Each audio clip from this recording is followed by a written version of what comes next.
This week, Shane and I are joined by Luke Shanahan to discuss Robert Eggers' The Lighthouse with Robert Pattinson and Willem Dafoe. This is Boy Party.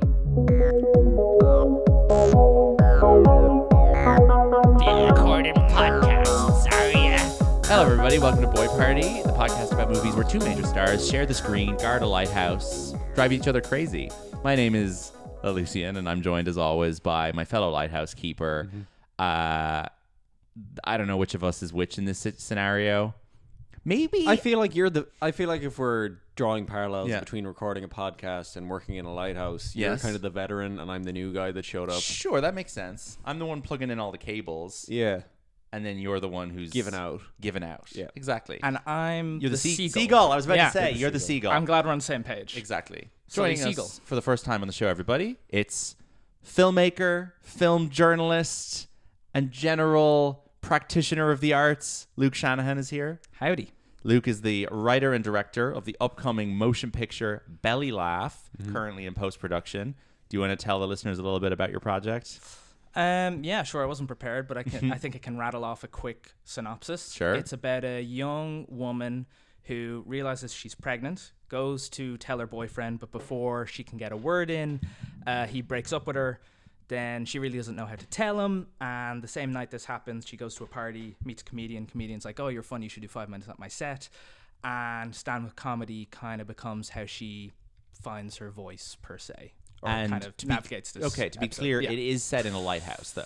Where's the lighthouse? I don't understand. We only brought you on here because you know about light. Yeah, the lighthouse. Yeah, Smithfield. lighthouse. Perfect. Yeah, I was trying to think of somewhere They along go the coast where they there's a go lighthouse. on a date to the lighthouse. Yeah, exactly. Now- One pub in Dunleary we went to that time. Yes. Yeah. Remind me now, Luke. Were you at the screening of The Lighthouse in the Lighthouse with Robert Eggers? Yes, that I was at? this is in my notes. So this is the first time we were probably ever in the same room, and we didn't know, and we wouldn't find out for that 3 we years. can actually pinpoint. Yeah. I wanted to go see The Lighthouse in the Lighthouse. Yes. So bad that I asked for the evening off work, and I usually did an evening shift on a Saturday. And Nick said, "All right, fine, I'll give you the morning shift." And then the week after, he didn't give me my evening shift back. And then the week after, he didn't give me my evening shift back. And I went in and said, "Nick, I need my evening shift back." I worked in a shop. And Nick was like, "No, you took that shift off. I'm not giving you that shift back." And I was like, "I need it back. I just wanted to see the lighthouse." So going to see the lighthouse ended up causing me a lot of problems. I did sleep through a lot of it because I was exhausted because I'd been working for 10 hours that day. Yeah. I snoozed and had a lovely little nap, and then I woke up for the Q&A, and I thought Robert Eggers was really intelligent and eloquent and spoke about the film in a really interesting way. And it framed the film in a positive light for me over the past couple of years. Upon revisiting it, I liked some elements of it. I didn't think it was amazing, and I certainly think that Robert Eggers' Q&A could do with being exposed to that at the end of every time you watch the film, because I think hearing him talk about the film puts it in a much more positive context. Do you think this is the only time you'll ever get to see a film with the same title as the cinema you're watching it in? Like, what else could happen, right? There could be a film called Savoy. That's a word that could be the title of Odeon. the film. obviously. Odeon. I could see like a sci-fi called Odeon. If you saw like a Red Eye re-release in the Eye Cinema in Galway, would that count? No, that doesn't count. It'd have to be a film called The Eye, which is that could be the title of the absolutely, film. yeah. Cineworld, Omniplex, IFI. You're not getting anywhere with any Bantry of those. Cinemax. Bantry Cinemax, yeah. Maybe. That would be a great name for a film. Yeah. View. The View. Yeah, you're right. It is kind of a rarity. The Lighthouse. The Palace, obviously. The Palace, Picture Palace. Lighthouse did get good juice out of this at the time, I feel like. They always do. Yeah. Like, I mean, this is the funny thing is like, not only was there a film called The Lighthouse in the Lighthouse, this is like the most Lighthouse movie ever And made. I think like Joe.e or someone interviewed Robert Pattinson at the time and told him there's a cinema called Lighthouse. Yes. He's like, "There's a cinema shaped like a lighthouse," and they didn't correct them. Like, no, it's actually an underground car park. It's It's nice. the complete opposite of a lighthouse. It's nice that Robert Pattinson is just out there living his life thinking there's a cinema in Dublin that looks it's like a great. lighthouse. I don't think we should ever correct No, them or bring him there. Someday he'll come here to make a crappy film with, Element He's got Pictures. 3 films coming up next year. So he'll come here on some Irish production though. He'll come here to shoot some scenes for an Element Pictures production, and he'll be brought to the Lighthouse on a little tour, and he'll be like thoroughly disappointed. But anyway, so you were at that screening, Luke. Yeah. You enjoyed Robert Eggers' Q&A. I did. You did not fall asleep. No, I did not fall asleep. I was in my 3rd year of college at the time, and so a lot of the kind of reference points were films I hadn't seen at that point. Sure. So that Q&A I remember quite well because there was a moment where someone, and there's as is the way with Q&As, you always get someone who has more of a comment than a question. Yes, of course. And this one guy goes, Robert, do you like the films of Michael Haneke? To which he said, yes, I like the films of Michael Haneke, and I like the films of Ingmar Bergman, and I like the films of Henry George Clouzot, and he just kept going. I liked that. And I remember, because it was a good kind of fuck you, stop trying to impress me. It's like, give me a pen and a piece of paper. But also at the same time, like, so many of those names I hadn't heard of. Sure. And that wasn't long before the pandemic, so when that rolled around, on Mubi, I was watching Ingmar Bergman for the first time, watching like these different people he'd mentioned. So it was a moment of like, it kind of exposed me to a lot of stuff that I hadn't seen at the time. Yeah. I had no awareness of Bellatar even, and only watched one of his films for the first time this year. A man who was very rude to my mother once. Oh yes, tell that story another time. But yeah, it was a good Q&A, and it was and it really made an impact on me at the time. Great. I think this film, most positive thing I can say about it is that it is packaged in this very accessible Lighthouse cinema, A24 Oscar season package for the sort of 18 to 30-year-old cinephile juniors to engage with. Yeah.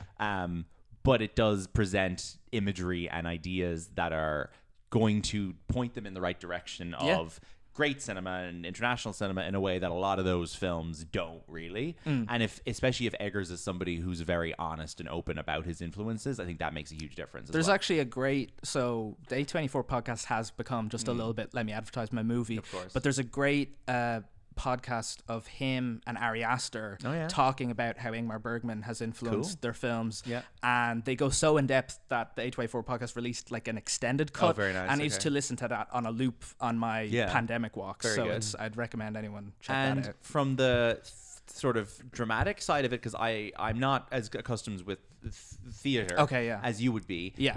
I know that there's like Samuel Beckett that he pulls from here. Is there other theatrical stuff in the sense it's a two-hander in one location? The big one I think is probably Harold Pinter, which doesn't necessarily come down to it being a two-hander. Yeah. But in terms of like Harold Pinter plays kind of exist in this very absurdist world. Yeah. But it's all about power. Every scene is just who's winning the scene. Yeah. But the rules of engagement for how you're winning a scene and how you're winning a conversation are very strange, and this film like has that, because a lot of it descends into sea shanty language, also the technicalities of running a lighthouse. Yeah, but also just like are you gonna upshow Willem Dafoe when he tells you dance Winslow? And it's like that's what winning looks like. Stuff like that. You know what I mean? The Beckett stuff is almost more. It's the imagery. It's the Pottswin Lucky thing from Waiting for Godot when he's got him on a rope and he's walking around him like a dog. But I think actually that on that podcast, he cites The Servant, which is very like The Lighthouse. Yes, it's like I do like The Servant. Upper class English guy and his working class butler, and the introduction of this butler kind of upends the hierarchy of I guess the homoeroticism is more explicit in that. I feel like The Lighthouse actually, to me, isn't a very gay film.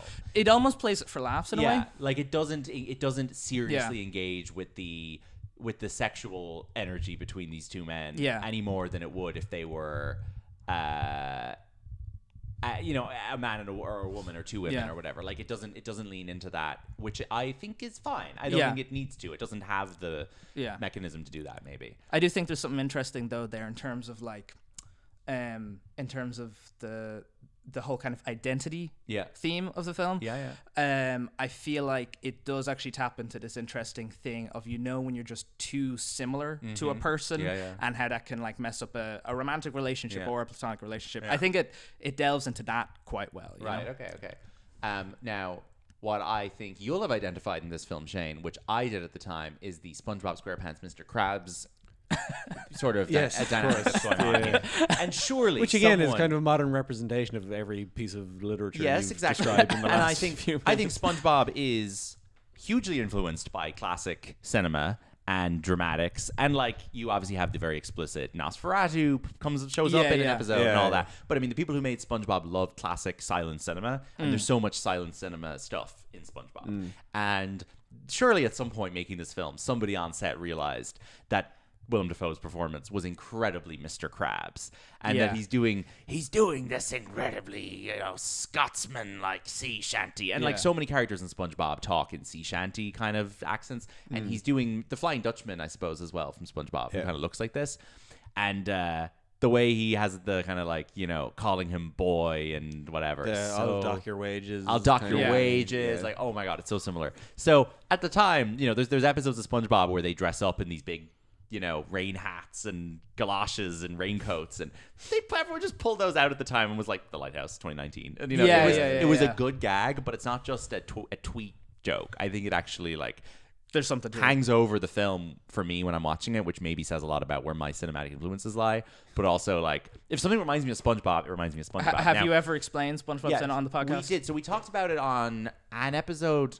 What episode did we talk about SpongeBob cinema? Because we referenced you when we were talking about it. And it was one of these films I don't where, think I've heard that one. Sorry, I know. Everything's going wrong, and it'll come to me is in a it sec. Punch Drunk Love? Did you do that? that? No, it was on this. It was on this podcast. So not Adam. It was in the last like 15 episodes. So give me a second. No, it was a while ago, I think. I don't think it was that long ago.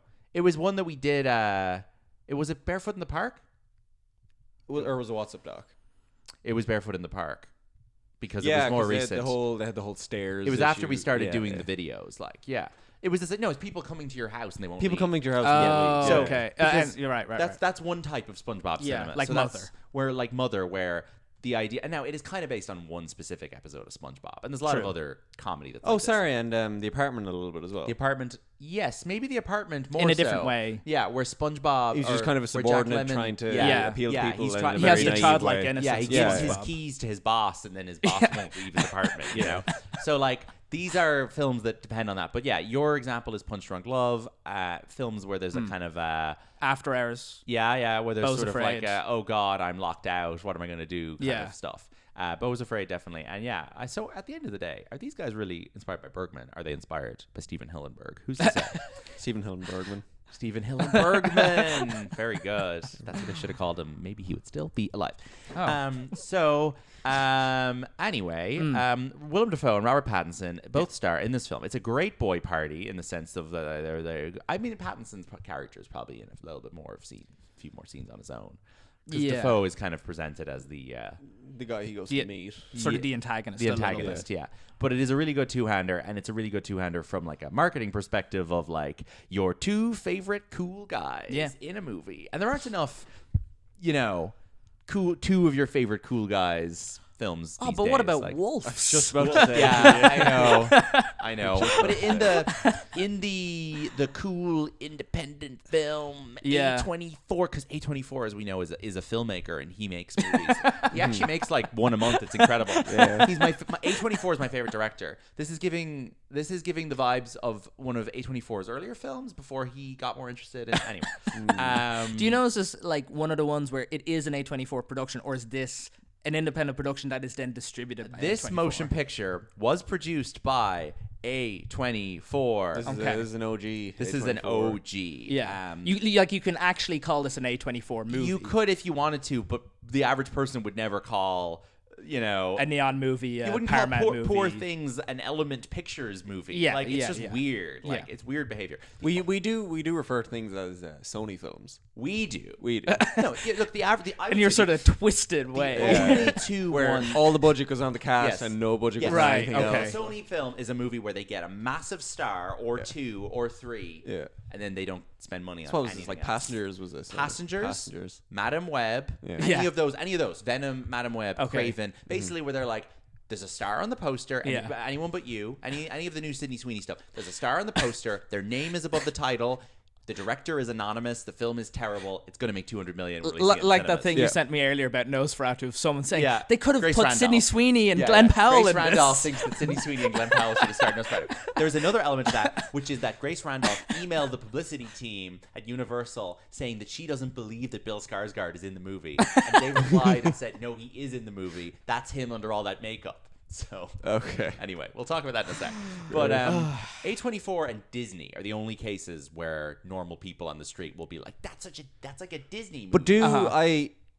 But I heard recently that A24 have a specific set of cinematographers that they like to hear this. that they like to encourage their directors. They give you a list Oh, of approved interesting. cinematographers to work with. to obviously maintain the and aesthetic. that now of maybe sorts. there is more of a value to saying an A24 movie in the sense that they are trying to keep them uniform. And I would say that Netflix having their kind of very flat Gray like man, iPad like- friendly look. They have very specific, I think, Makes Netflix specifications movies of the look like a equipment they certain want way. to use. But at the end of the day, you'll always have a Roma or whatever. I also sticking out. don't think there's a uniform look to A24. There isn't, of course not. In fact, what's uniform about them is that they're all trying really hard to look different to every other movie, you know? But anyway, The Lighthouse. The Lighthouse. Robert Pattinson and Willem Dafoe. And who gets first billing? It is hard to tell. I didn't look at the credits. Does the siding on the posters? The poster says Robert Pattinson and Willem Dafoe, something. It's like a pull quote. And then they're on either side. Yeah. I don't know. Who knows? Anyway, Robert Pattinson, we will discuss briefly first. I was in love with Robert Pattinson when I was 11 years old. I had a massive poster of him on my wall, and then I replaced it with another massive poster of him, and then I replaced it with another massive poster on my wall. I had a weird gay phase for Robert Pattinson for like 2 years.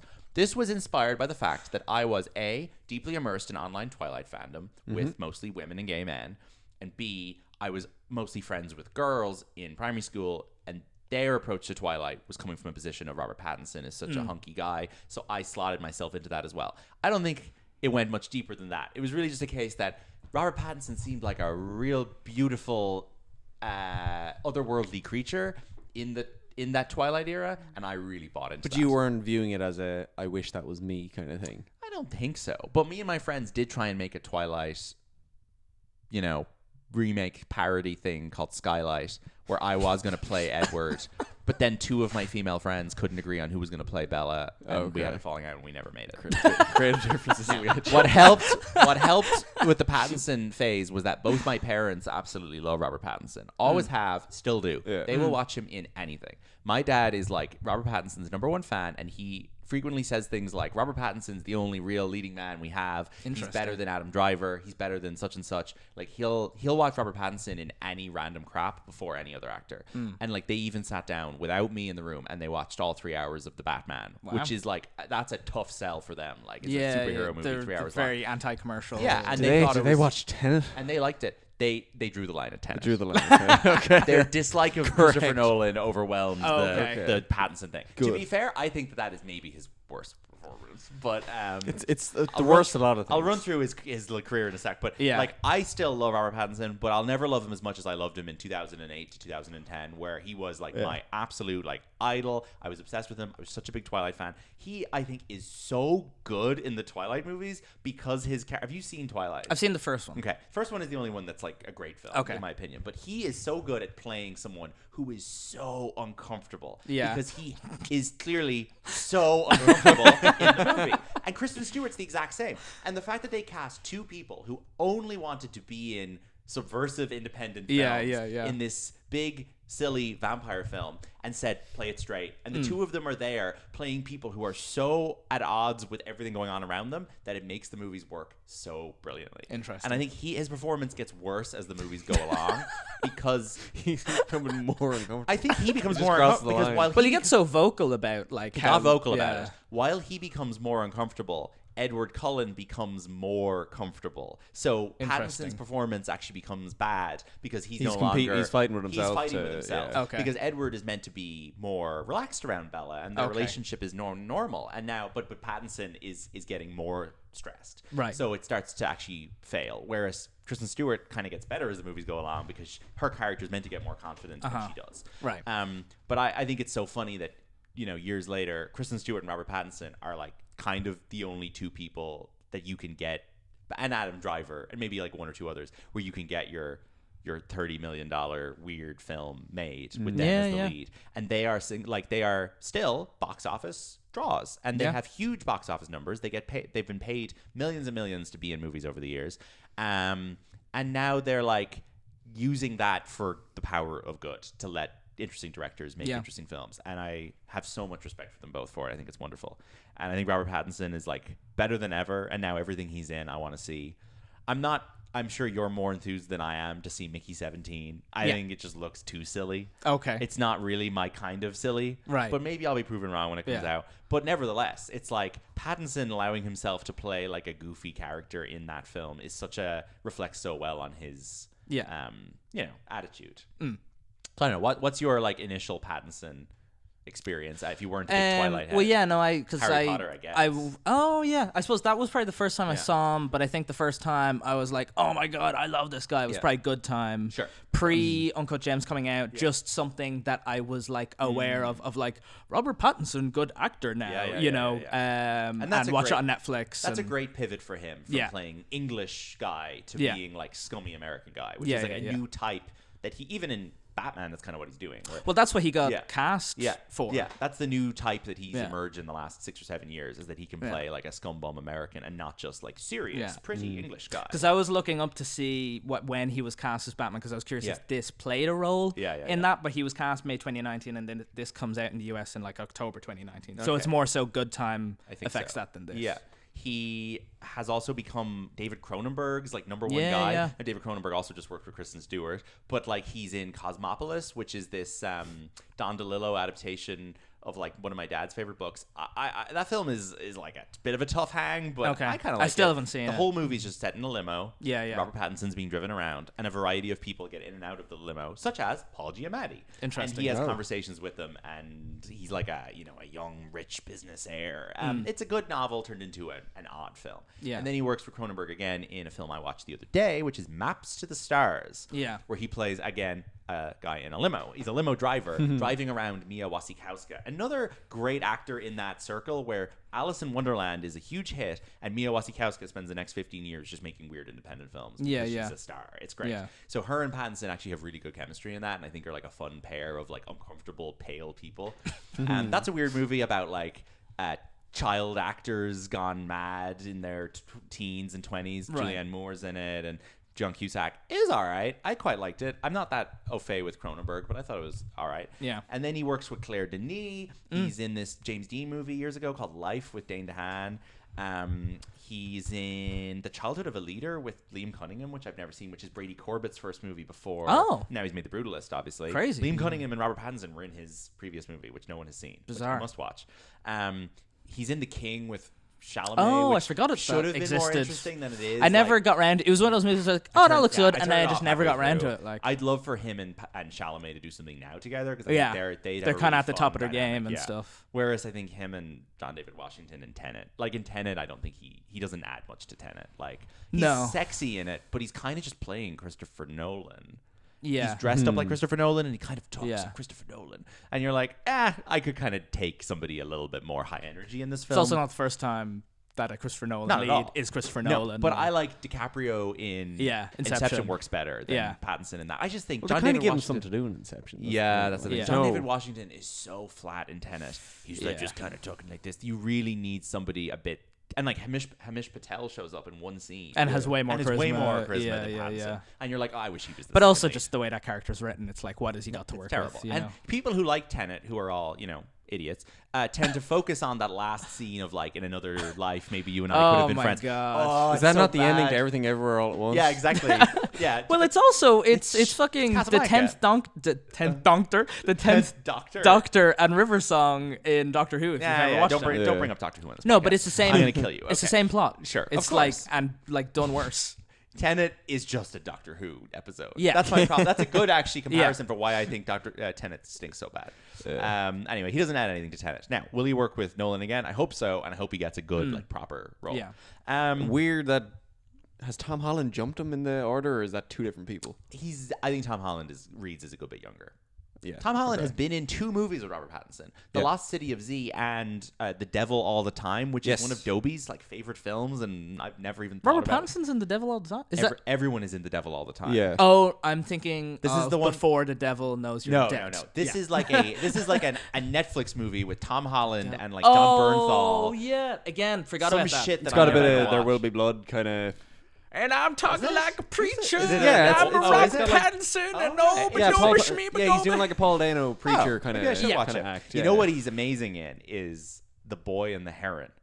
Which Sylvan where scene? everyone. Okay, well, have you heard the voice he does in it? I think I've seen clips. Everybody it's like a crazy voice. Saw the trailer. Yeah. And then this is a fun little story here because you hear The heron talks like this. Yeah, and everyone goes, yeah. "Oh, Willem Dafoe."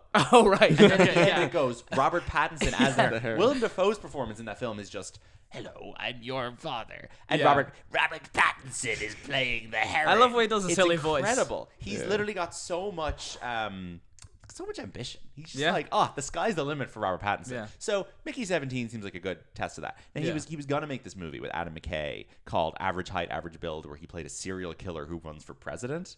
Okay. I thought that sounded like a lot We've of kind fun. of got RFK now. So I it know. doesn't Yeah, make it- exactly. defeats Adam purpose. McKay's movies. I would are- watch Robert Pattinson do an RFK movie Yeah. decades from now. I Sure. know. Like Adam McKay's movies are obviously super hit or miss, the political ones, and I don't think it would Yeah, necessarily yeah. be good. But I think Yeah. it would have been fun to watch Pattinson do like a political. I comedy. guess, yeah. And Robert Downey was going to be in it with him, and I think that would have been a fun. pair. That would be an interesting. So that's pair. been canned. Like, Aw. so And what are that's sad. his other two next year? There's something with Jennifer Lawrence. Oh yeah, so he's Oh. doing he's doing this Lynn Ramsey movie with Oh, Jennifer wow. Lawrence, which is Crazy. really fun. That's a fun pair. Which is like I guess like a modern relationship drama. Yeah. I'm vamping while I find it. My love. And it's the two of them. Oh man, and Lakeith Stanfield, Sissy Spacek, Oh, and sick. Nick Nolte. Wow. Written by Fire. Enda Walsh. What? Irish playwright and writer of Small Things Like These. That's crazy. screenplay. That's not a good sign. Produced by Martin Scorsese and shot by Irish cinematographer Seamus McGarvey. In a farmhouse in Montana, a woman has mental health issues as her marriage breaks up. I mean, it sounds pretty good. Bizarre. It sounds pretty good. It's a bizarre combination. Sorry, where's it set, sir? Montana. Oh, Montana. And Sissy Spacek and Nick Nolte are playing the grandparents in it. What's Lakeith Stanfield doing? I should probably. just there. I'm gonna guess He plays the guy. heron. I'm gonna guess he's playing a mysterious stranger who shows up to the door. Maybe he's a preacher in this. Maybe he's a preacher. He's done Maybe. that, hasn't he? But like, oh my God, Sissy Spacek and Nick Nolte both need another Oscar nomination before they die, or I'm gonna set fire to something. And then there's a There's going to be third thing. 4 Oscar nominations. and then there's on a this. third thing which is secret called third The thing. Drama, and this is with Zendaya Oh, and this is and Alana Haim. and this is Christopher Borgley, Dream Scenario who's guy, the Dream right? Scenario guy, Yeah. and this is plot unknown. But it's an A24 movie. Let's go. And, it is. I love him. Oh, and Mamoudou Athie is in it, who is the guy from Kinds of Kindness, the black guy in Kinds of Kindness. Oh yeah, he was good actually. Yeah. Also yeah. in The Boy and the Heron.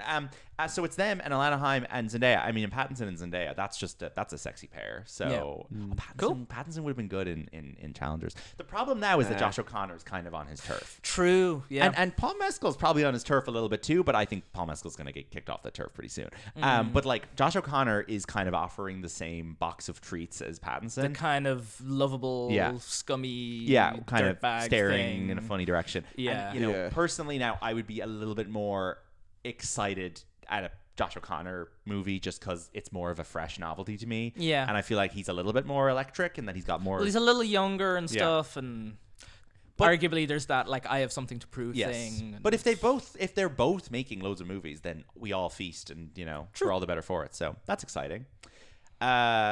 Total box office gross for Robert Pattinson, $6.7 billion. Really? Gosh. Now, does anyone want to guess Willem Dafoe's?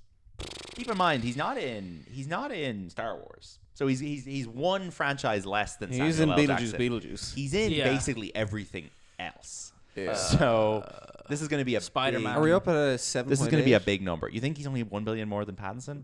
No, but like 7's a lot. It is a lot. Okay. 7's a lot. Like rarely people are breaking 10 Pattinson without in there, being. to be fair, has got Potters, Twilights, Yeah. Tenet. Are we counting the Potters? Yeah. Okay, so he's only nearly in one, but Willem Dafoe's total box office is $12.9 billion. What is he in? Wow. I'd say he's one of the top 10 stars. Is this Crazy. He is in Spider-Man: No Way Home, Oh, it's Aquaman, Spider-Man. Finding Oh, Nemo, yeah. Finding Yeah. Dory, Never Spider-Man, mind. Spider-Man 2, Spider-Man 3. He's in Justice League.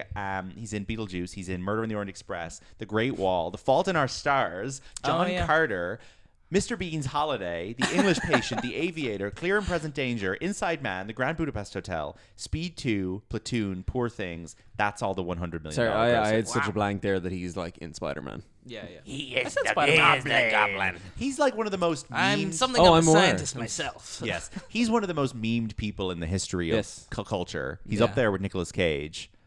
I feel like there's potential for him and Cage to do interesting stuff together, and like all they've done together is like a weird Paul Schrader movie that nobody's seen called Dog Eat Dog, which is a boy party we could do if we wanted zero listeners. Yeah. But him and Cage are the two meme kings. But weirdly, I think Willem Dafoe is like way more.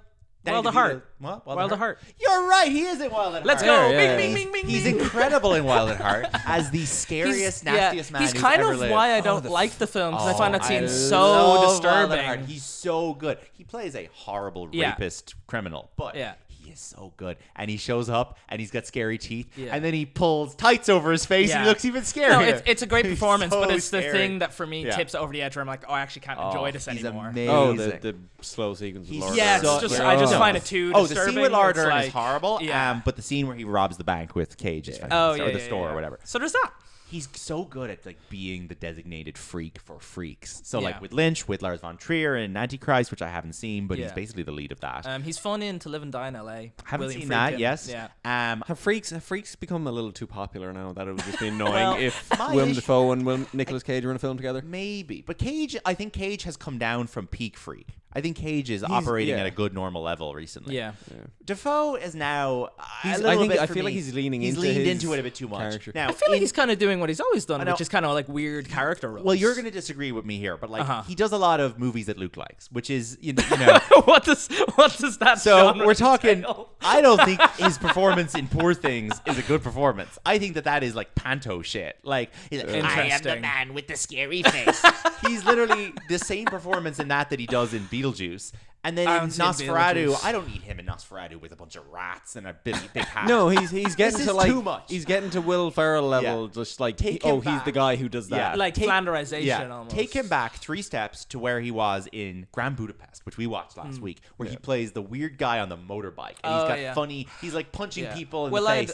I'd Really love to good. see him in more stuff like the role he had in the Florida Project, where he's just playing like Absolutely. a normal Oh guy, my God. and he's just so like softly charismatic. Absolutely. I guess. Yeah, it's just That he is just my- like sucks you in doing nothing. That's you like know? one of the best performances of the last 10 years. So He should have won the Oscar. It's so unfortunate that the fucking Billboards boys were in that year and he lost to Sam Rockwell. Jesus which is Christ. so that's so he's got I think 3 Oscar nominations now, all in the last 7 years. Wow.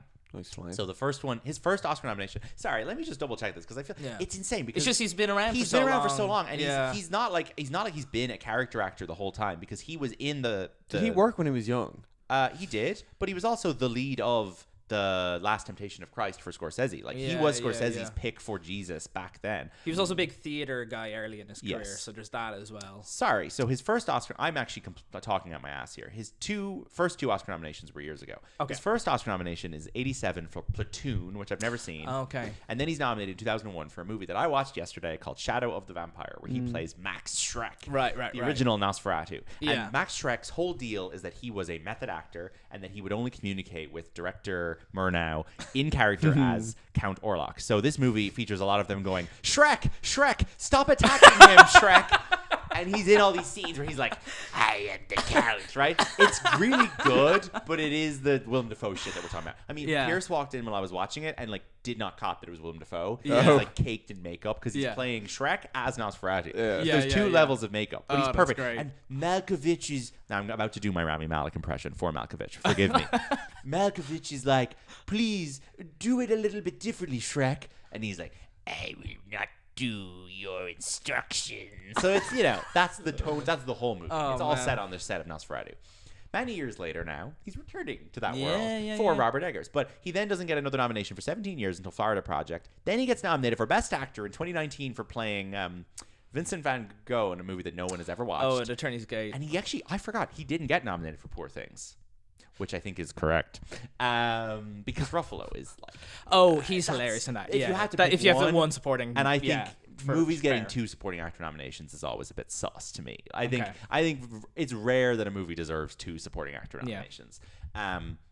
In a year last year where you had De Niro and Robert Downey and all these people, and even Charles Melton didn't end up getting nominated, I think it's kind Oh, of fair yeah, that he yeah. didn't get in, because I just think his Poor Things performance is like default Willem Dafoe. Mm. I don't know that Yorgos is getting anything out of him in that movie that Mm. he wouldn't be able to do on his worst day. which is that he is Willem Dafoe and he is incredibly talented, wonderful character actor. I do think it works though. I think in supporting roles there is license to go bigger because you've got less screen time, but you need the audience to remember you. Yes, and so there is this license to go bigger. And I think it's maybe not the most three-dimensional character, but I think it does what it needs to do in terms of he just needs to be a paternal figure, and that's kind of it. Yeah, and I think that works. And when he dies at the end, I tear up. Sad. It is sad, and so it works on some level for me emotionally. True. Now, what did you think of him in Kinds of Kindness? To me, that was an absolute fucking nightmare. To be honest, terminally online bit of casting. People want to see Willem Dafoe do sex stuff. Yeah, let's make a whole movie where that's the thing in the middle. To be honest, I regularly forget that I saw that film. Yeah, so do I. So I think that kind of answers the question. I just found the way Dafoe got utilized in that to be so self-conscious of how the people who like Yorgos's movies feel about Willem Dafoe. There's a lot of weird casting in that film. Yeah. I think mostly Hunter Schafer is a really odd one. Yeah, where she was big part of the press tour and then is barely in the film. I think the only good performances in that movie really I felt are Hong Chow, who's always good. Yeah. Hong Chow is good in The Whale, like can't be bad. I think Joe Alwyn is good when he's creepy in the bit where he's Emma Stone's abusive husband. Yeah. I think that's a good bit of casting where you don't see it coming. Otherwise, I feel like Plemons, Dafoe, Qualley, and Emma Stone are all operating at their absolute default level. I do like movie. Emma Stone, and I think most of the 3 stories. All right, like that works for me. Sure. That's one of the things that I can grab onto and go, okay, well at least I have this. Sure. But the movie anyway seems very self-conscious of the idea that Willem Dafoe. The people on Twitter are like, Willem Dafoe is actually like kind of sexy if you think about it. And I don't like when films react to that. Right. Yeah. Discourse. Yeah. But no, you lose your goon status a little bit if you start becoming sexy. I don't know. And as a result of this, he's in fucking Zalando ads on the sides of Dublin Bus. Well, he's been modeling for a long time. Right. But so now he's modeling at the most mainstream level. Sure. He's modeling for a fast fashion website. Well, he's modeled for like Prada and stuff. But sure. Would you not say that's classy like actor modeling, right? Okay. Now he's modeling for a brand that famous actors don't usually model for. I suppose. Like he's only one step above Rita Ora doing Penny's you never see. I don't see actors modeling for ASOS or Zalando. I'm not saying Zalando is necessarily like trashy or bad, and I've bought from there. But like it's a website. But it's a website that normal, average, lower middle class people. It's not an aspirational thing. So I think Willem Dafoe being in Zalando ads just to me is like, well, now Willem Dafoe is just like an A-list celebrity. Like he is not. He's not a character actor now. He is a movie star of like normal. Every person on the street knows who he is, and I was like, I like Willem Dafoe, and the way he was used in the Beetlejuice marketing kind of was part of that. And I don't think he's very good in Beetlejuice, but it was like very aware of like people love this guy and he's kind of twisted and weird and he can be in a Tim Burton movie, which he's never done before. And it's sort of like they could have got someone better for that part. Anyway, I don't know. I'm getting a little bit exhausted of him, which is unfortunate because it's not that he's doing bad work. It's just that he's becoming a little bit too much of a repetitive thing. Funny because I'm happy to watch him in a movie a year easily. I am too. I just wish those films were a bit more diverse. Fair enough. Or give them more toned down lead stuff. Yeah. Yeah. But yeah. Anyway. Well, back to the Lighthouse. The Lighthouse. Pattinson. Sorry, we must say Pattinson. No Oscar nominations today. There's nothing I'd necessarily nominate him for. The Lighthouse is the closest he's come, I'm sure. Yeah. And like he'll get there. He's not far off. If he did that Adam McKay movie, he was guaranteed an Oscar nomination. Did he get nominated for much for this film? He got nominated for Critics Awards. I'm trying to see. He won the London Film Critics' Choice. He didn't really get anything else serious. Yeah. All right. Well, that's my thoughts on that. What else do you have to say about The Lighthouse, Luke? Well, there's a lot of different things we could say, but I think there's something that we got to acknowledge. We got to acknowledge the elephant in the room. This is actually a 3-way boy party. Okay. You have Willem Dafoe. Yes. You have Robert Pattinson. Yes. And you have Sully Seagull. Sully Seagull, yes. Sully Seagull. So, Sully Seagull has his own profile on the dodgy streaming website that we watch this movie on. If you go down to the cast list, his fourth build, you click on his name, and it takes you to 3 other things that he's in. So, what have you learned about Sully Seagull? What have I learned about Sully Seagull? One, he began his career in 2016 opposite Blake Lively. In the Shallows. Oh, yeah. He plays in the Shallows. Shallows.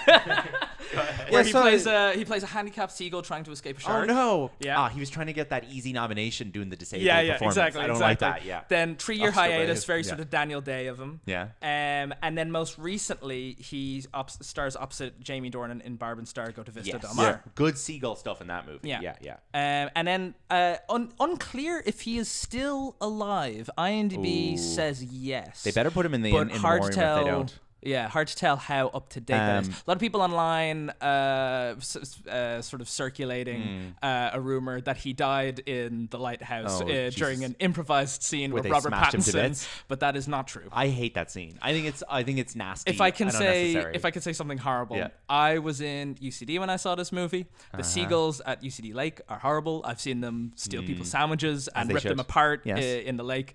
I hate those Circle of seagulls, life. and seeing that scene was weirdly sort of vicariously But you know, does fantastic. do the actions of Awful. a few bad apples justify widespread condemnation Exactly. of a certain This is how people talk certain about minorities. species? Jesus I Christ. like seagulls. I think that they're class. I think they are little legends who do their own. Like they don't care. They ignore the rules, and I Yeah. love them for Yeah, it. like in Galway West, where we're from, Yeah. there was a candidate running on No More Seagulls, and unfortunately, they only got 7 first preference votes. Yeah. So, despite the broad, Yeah.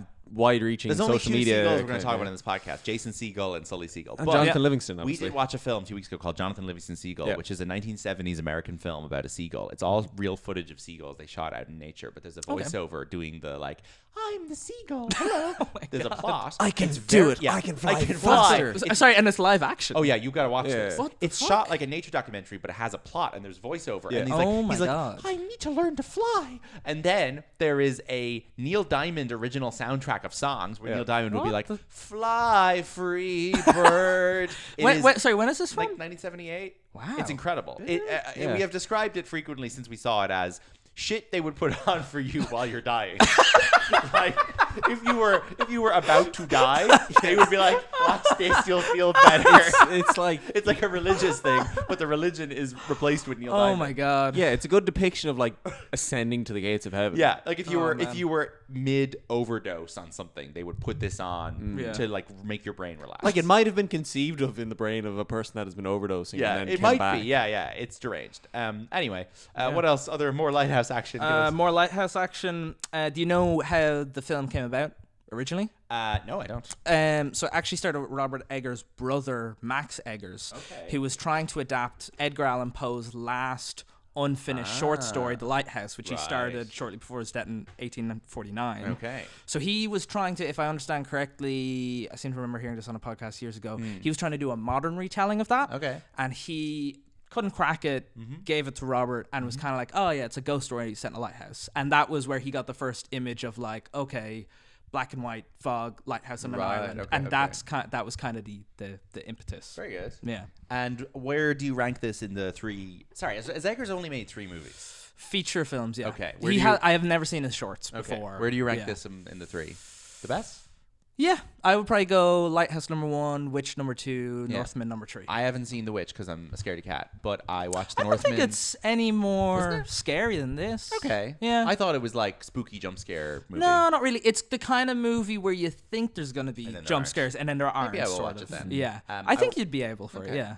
I watched The Northman the other day. I found it to be one of the most excruciating things I've ever watched. I fucking hate Vikings. I think it's so boring. yeah. I thought there was nothing about it and how it depicted that world that made it more interesting than any other piece of Viking Yeah. media that bores me. I think what's weird about it is Robert Eggers has this whole thing where it is this like insane sort of dedication to bringing the historical period to life. Yeah. And that doesn't just mean historical accuracy and costumes and yada yada yada. He is almost sort of trying to make a film with the values of that time. Interesting. Okay. And so there's a scene early on in The Northman where I forget which one of the Skarsgårds is it? Alexander. So it's Alexander Skarsgård Yeah. is like pillaging this village and killing just innocent Yes, people yes, and yes. about to take them as slaves.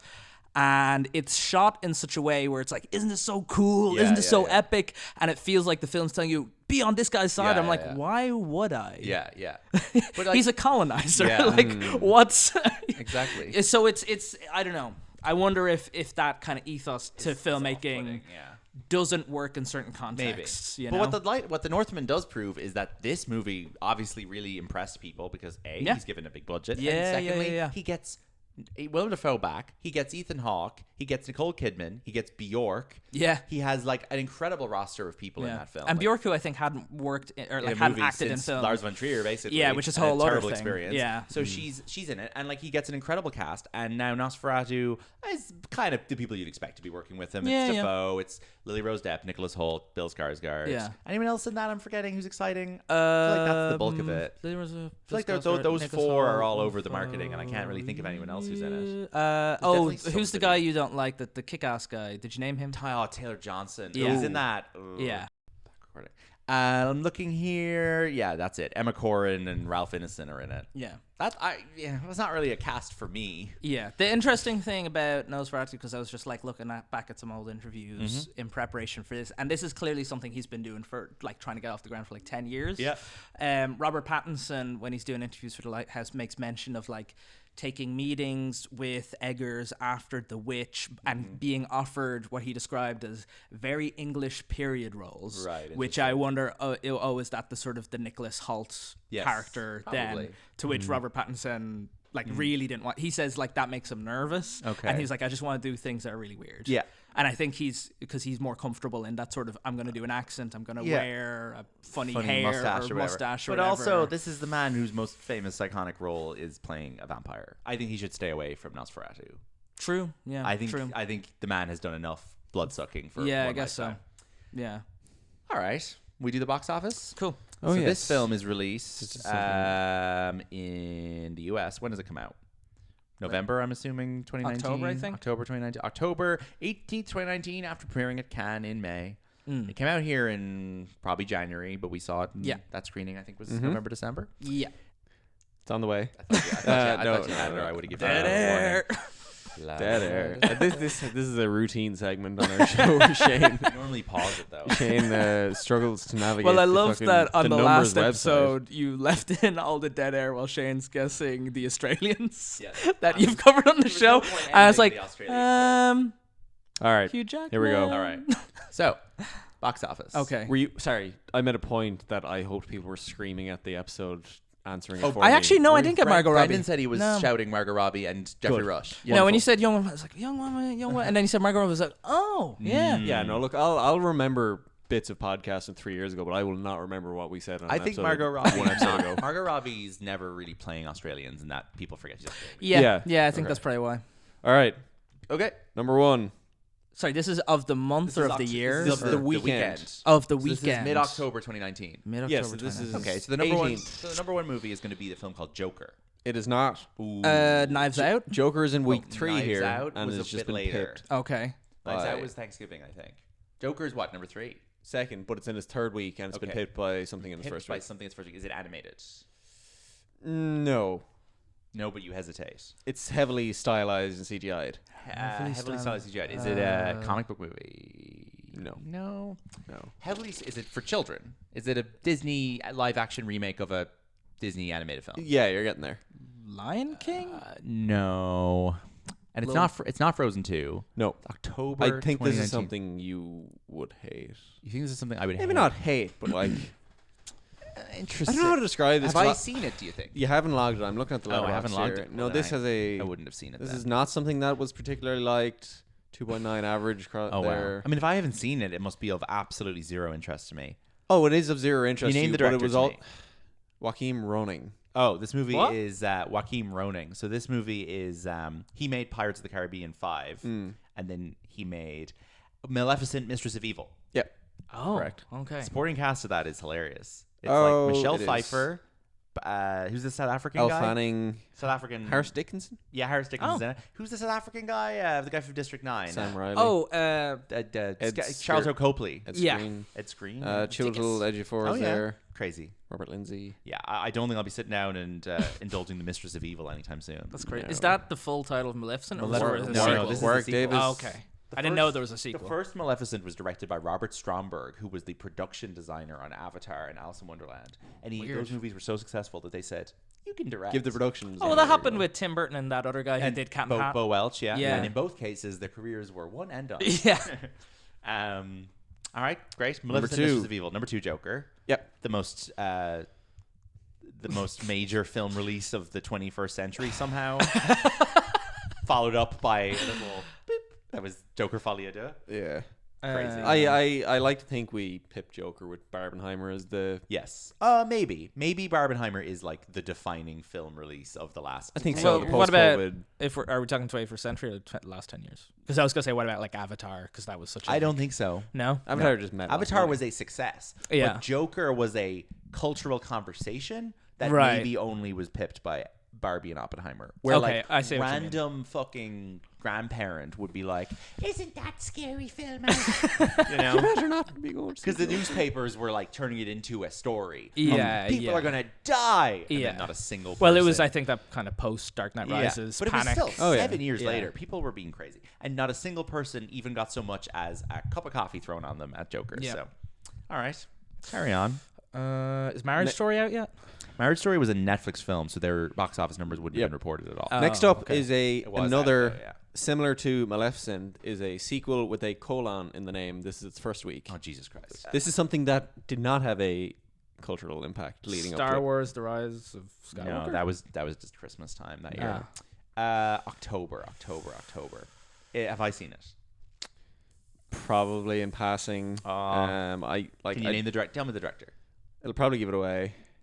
What I've suggested previously to Shane is that he should, before we record, make a letterbox list of the box office top 10 Yeah. so that he can quickly click in and see. Yeah, all you of haven't the you haven't logged this. I haven't logged in. All right, give me the director. Ruben Fleischer. Oh, Ruben Fleischer's a Zombieland Double Tap. It is indeed. Oh, Jesus. Why that movie's called Zombieland Double Tap, I will never know. Because you It's a video kill game them reference. twice, I think. Like Oh. you shoot them twice to make sure they're dead. Isn't that a thing? All right. Yeah. I think Was that so. in the first film, or is that just generally in I sort of haven't seen zombie either of them. culture? Somehow I don't know how that's a real Sony spending money movie where Yep. they got Emma Stone to come back post Harrelson, Oscar win Eisenberg, Emma Stone, for Zombieland Double Tap, and Ruben Fleischer coming off of directing the first Venom. Rosario Dawson, Luke Wilson are all hidden down there. Unfortunately, sounds like kind of a good movie. Okay, keep going. Hey. Next up Yes. is an IP that seems to have been turned into a a very successful TV show recently. Recently, Jack Reacher Never Go Back? No. That was much earlier. It's a very successful TV show recently. So it's not Jack Reacher, but something for boys. It's boy nonsense. No. Girl nonsense. I think this is girl nonsense. A TV No, show. this is mixed nonsense, but the imagery. This is gender neutral nonsense, but the yeah, imagery it's has feminine been leaning. feminine And leaning. this is this very recent successful TV show. Yeah. Based on this IP. Yeah. What are the big TV shows this year? Interesting. And this is what kind of thing is this? This is it's based on a book. It's based on an old I guess there were films and TV made of this probably in the 60s. I'm not certain. Oh, is this some sort of Wizard of Oz shit? No. No. No. Sorry, that's not a TV show. Interesting. Can you give me the name of the director? There's two directors. That's my new cheat for this game. Yeah. Conrad Vernon I know the name. and Greg Tiernan. Is it animated? Yes. Conrad Vernon, I feel like, is in DreamWorks' head. So, A lot of big names in the voices. here. Goosebumps. No. No. A lot of big names in the voice. Okay, give me a name. Give me like the fifth name down. I'll give you the 9th. Okay. Alison Janney. Go up the way. I'm going. Okay, I'll Go go up a the little way bit from further Janney. and then Yeah, go yeah, back. Okay. So about 12th down, we got Titus Burgess, That's not helpful. Is Catherine O'Hara, No. Martin Short. Oh, I know what this is. This is The Addams Family 2? Just the Addams The Family. Addams Family. The Addams Oh. Family. The animated Oh. movie. So this is Oscar Isaac as the Oscar the dad. Isaac, Charlize, Chloe Grace Moretz, Finn Wolfhard, Nick Crazy. Kroll, Snoop Dogg, Bette Midler. Okay. Alison Truly Janney. like the most non-existent films ever. Yeah. Because they came out, they did two of them, and I then immediately Wednesday came out and Totally wiped it off forgot the about map. that being a thing. Very good. Potential Oscar nominee Mikey Madison is Candy the Barista voice in this. That's our breakout role. Yeah. Sorry, Candy the Barista is the most Sean Baker character. Also, we must acknowledge Luke got Strawberries. Luke Yeah. got an Instagram story reposted by Sean Baker today. Yeah. Oh yeah. no! Boy got- he's not he not got- known for sharing nice things on social He media. got baked. What did you say? What do you mean? I used to sorry. like right wing stuff on Twitter. Oh, anyway. yikes. He was Okay. like- I It was was like, it was a lad Bible video. Yeah. It was like Ireland's Fast and Furious. It's two delivery drivers. Oh, They so- punch fists and That's then on they go Merchants Road in Galway. in separate Oh, was it? directions. Yeah. Oh, brilliant. And it's the "Tell me all about the world I see doing Sean it? And then Baker I has a- reposted that and added the caption, "This is basically the end of Takeout 2004 director Sean Baker." So Sean Baker has Merchant's Road on his story today. Yeah. Yes. That's so funny. That is really That's funny. Brilliant. All right, well done. I only liked it. I only liked it because it was Galway. Like, Luke. You see the Sean Baker element of it. No. That's funny. I didn't see that at all. All right, next up. We'll do one or two forgot more. we're still doing this. I feel like this is a fun, like, random bullshit mix. Yeah. But we're also crawling to Oh, for here's 55. it. It's Here's crazy because I remember 2019 being that like there's all these movies. Yeah, but they were and all, then like yeah, but they were all like what you got to remember with this is all the good independent films are at like number 26 at the box office. Right. Yeah, these Like, are the Parasite's moneymakers. not cracking the top 5. Yeah. And Marriage Story Crazy. certainly wasn't. And Irishman wasn't. It was No. Netflix as well. This Yeah. is something that we can Yeah. definitively call experimental cinema. Oh Jesus Christ. Okay. I need another clue. This is something unique visually and features a big star. A Robert Zemeckis movie? No. I was gonna say, is it Marwin? Unique visually and Yeah. features a big star. Unique visually. Did you see this in the cinema? No. Did I see this in the cinema? I think so. There's some shit that I was like, oh, because I that's think this is that. something you kind of needed to see in the cinema to get the full experience of. Interesting. And a big star. It's a trend that didn't catch on having after Oh, this came out. this is Ang Lee's Gemini Man. Yeah. I watched this. Oh. Nah, I watched that shit on a laptop. I Oh, didn't did see you? it. Yeah, This okay. was released in high frame rate, 120 frames per second. Oh my So it gosh. looks insane. Yeah, but you yeah, could yeah. only see it in that high frame rate in like 3 cinemas in the whole world. Yeah, and, and two Will of them were in Smith was India. decrying the Yeah. dangers of Yeah. deepfake. And Will Smith plays Will Smith old, Will Smith young, neither of whom has yet slapped Chris Rock. Yeah. But it's a movie about going back in time to stop yourself from slapping Chris Rock. That is a monumental money loser. Mm. A Sony film, right? This is One more. no, that's a Paramount picture. Oh, excuse me. Excuse you. This is in its second week and is already down to number 5. That's a good sign. Yeah. But which Gemini Man? Yeah. Oh yeah. Okay. Keep going. Next one, I was like, I feel like this gets confused with another, not confused with, but is very similar to another film that had a much more successful marketing campaign and spawned a very popular meme. A very popular meme. Yeah, it's based on the same character. Oh Jesus! Is it a fairy tale? Kinda. It's like Oh Jesus Christ! Is it a Maleficent? no. Is it one of them Maleficents? It's one of these, it's a cryptid creature. It's type a cryptic creature. What the fuck are you talking about? It spawned a meme. No, the film that's like this spawned a meme as a meme. What kind of movies have spawned memes? Think like Bigfoot adjacent. Oh, a beloved Zendaya creature. is Michi. Yeah, but Oh, it's the other So one. it's not Smallfoot. No. It's the other one. So this one is called. Sorry, what's the thing? Is it like What's- Yeti or something? I don't know. No. It's called. Sorry, I thought Smallfoot was called Yeti. It begins with an IN. It's called. No, close. Oh, it's. You're in the begins with an A. Abominable. Abominable. Oh my Jesus. god. So that Abominable is not the Zendaya's Michi one. No. That's Smallfoot. Yeah. Oh, That's man. insane. This features people I don't really know. Is this not the Channing Tatum one? This is Chloe Bennett, Albert Sy, Eddie Izzard, Oh, wow, that's a B list. Tenzing Norgay, trainer. Jesus. Sorry. You get down to number 6 there, and you get into Sarah Paulson. So that's Weird. She's like the biggest star on that list. Yeah. That's a very, very like Chloe. no. Bennett This is like a Agents very of Shield. this is a very heavily Asian voice cast. Okay, so they were trying to be accurate to the region at least. It's set in Inuit country, Interesting. right? I Okay, don't yeah. know. It must be set in like Inuit world, so they were like, let's stick to like the right general guess. ethnic group. Sure. Chloe Bennett is like Asian American, I think. Mm-hmm. All right, Eddie Izzard isn't, but whatever. Yeah. All right, fair enough. All right, we're done. Uh, Enough. Do you want to do one more? I'll just go to rattle off the rest. Rattle then. off the rest. Downton Abbey, Sure. Judy. All right. Judy. Ugh. What's Starring Judy? Judy's the Judy Garland movie that Renee Zellweger won her Oscar for. Oh, God. Also, Yeah. also starring Irish actress Gemma what's her face from Smother as Liza Minnelli. You know that Irish actress? As someone who works in film, I'm going to say yes. Smother. We've met her. Gemma Leah Devereaux. She's an Irish actress. She plays Judy. She plays Liza Minnelli in that. Never gonna watch that as long as I live. Couldn't tell you who directed that. Now, this is. There's one more here. One more I'm Oscars just in going to Marriage say Story. it just because it's Yeah. like Impossible of to the guess. abominable Okay. nature Okay. Yeah. in that it is a film that is like another film, but it's the more Oh, Jesus. popular version of this film's name. Okay. We discussed the absurdity of having two films with almost identical names like Yes. 2 episodes ago. What was our example 2 episodes ago? Dirty Rotten Scoundrels. And what? I'm just going to tell you, this is Hustlers. Oh, sorry. This is Hustlers. Sorry. Whereas the modern Sorry, remake of of Dirty Rotten Scoundrel is called Hustle. The Hustle. The Hustle. The Hustle and Hustlers came out the same year. Okay. Which was just stupid because the original title for The Hustle was Scoundrels, which is a way better. Much Yeah, better. yeah. This is the Anne That's more Hathaway, fun. Rebel Wilson remake of Dirty Rotten. Scoundrels is Okay. observed exclusively for men. Yeah, exactly. They were like, we can't call women scoundrels. Yeah. People buy it. All right. We've hit 1 hour. We're done. Yeah. All right. Thank you Cool. for tuning in. Thanks for joining having us. me. Sorry, Where just can- to say the Lighthouse opened number 15 this What week. did? Lighthouse opened number 15 this week. Okay. There we go. Luke, where can people find your work? Follow me at Lucien Howdyman on Instagram. Follow the film on at Belly Laugh Film on Instagram. Excellent. Eventually, we'll say, here's where you can see it. We'll do. God knows when that will be. If you didn't hear that or can't find it, go to Sean Baker's Instagram. And Yes, you'll just go through his posted there, story. yeah. Luke's in there somewhere. Be in his archive. You can follow the show, Boy Party Pod, on Twitter, Instagram, and Blue Sky. Lol. You can tune in next week where we will be having our Christmas special discussing the classic 2008 romantic comedy Four Christmases with Vince Vaughn and Reese Witherspoon. Ho, ho, ho, indeed. Thank you for tuning in. Thank you so much, Luke. We'll have you on again very soon.